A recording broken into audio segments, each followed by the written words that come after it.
Welcome back, Officers of the Republic. It's your Coruscant Underworld Police Chief APGAINS. I'm sure you guys have saw that they changed the Executor again, and I just want to talk about what they changed and why I'm not a huge fan of it.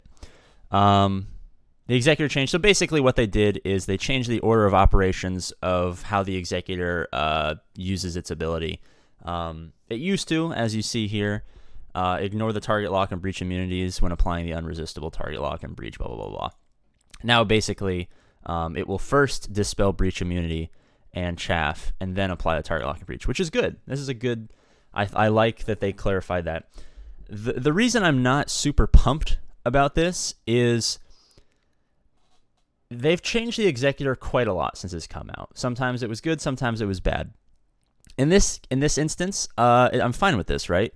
The problem was the last change they did, they basically crippled the Executor, making it unusable on defense.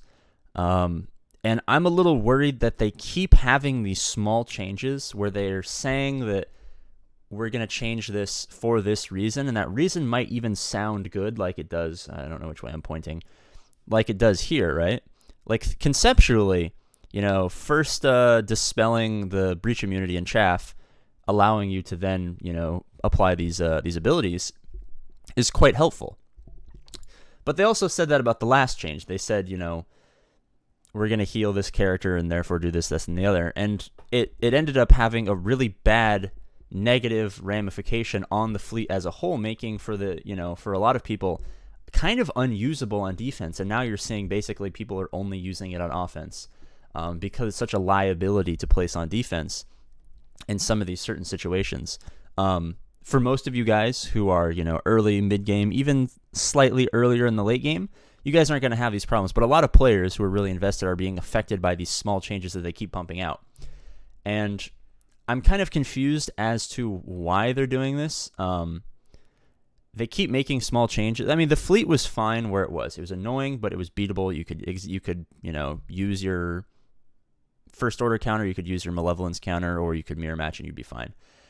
I get the sense that instead of wanting to nerf the first order because they made the first order really good with the new echelon, they generally prefer to buff something as opposed to nerfing other things. Obviously with the great nerf of 2021 or 2020, whatever year it happened in, that you guys all know about.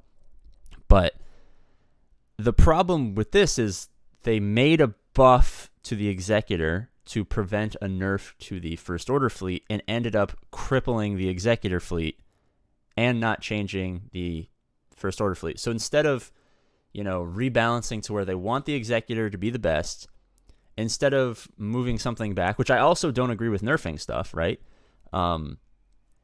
They changed it in a way that they're like, oh, this will probably make the shit better. And then instantaneously the whole community is like, wait a second, this makes the Executor fleet infinitely worse than it used to be. Why are they doing this? And then instead of reverting that and making the Executor, usable on defense again, they come out with another change that, changes something completely different. And I'm just not a huge fan of all of these micro changes because they feel like, I don't know. It's weird with something that's so powerful, these micro changes, like, I don't know. I feel like they should ask someone before they do this stuff. Like, hey, is this going to mess up the fleet? Because, I'm not talking about beta testers. I'm talking about, like, theory crafters, high-level players who just, like, instantaneously, like you saw in every single YouTube video, every single Twitch stream, every single Discord forum post, instantaneously last time, they're like, wait a second. This is a terrible idea. Now, while this particular one might not have any negative ramifications, I'm trying to theorize how this change could be really bad. They're going to inevitably realize that it's not performing the way they want it to. The Executor is not performing as intended, and they're going to make another small change. And I'm just worried that every time they make these small changes, they generally make stuff worse, right? They generally, with the attempt to make stuff better, make stuff worse.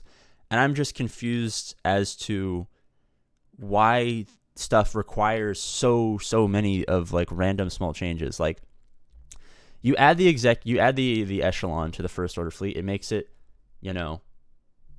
easier to counter the Executor.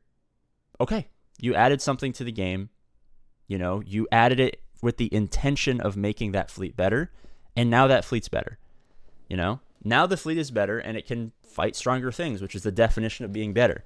Is it really all that bad that, if someone wants to Relic 9 their Hux and, Relic 8 their First Order officer, that they should be rewarded with, having a usable counter against, what the strongest ship is? Is that really all that bad? Conversely, if you still want the Executor to, no matter what, not be one-shottable, changes that actually make the fleet better are, advisable, as opposed to changes that basically cripple the fleet's ability to be placed on defense. So quick little video, guys. I can't see how this could end up being a bad change. This is just kind of like a wording update, but I'm curious to see what you guys think they need to do to kind of get the Executor back up and running. Are you guys fine with, the AI nerfs that they made to the Executor? I'm just interested to see what you guys think. As always, love you, and I'll see you later.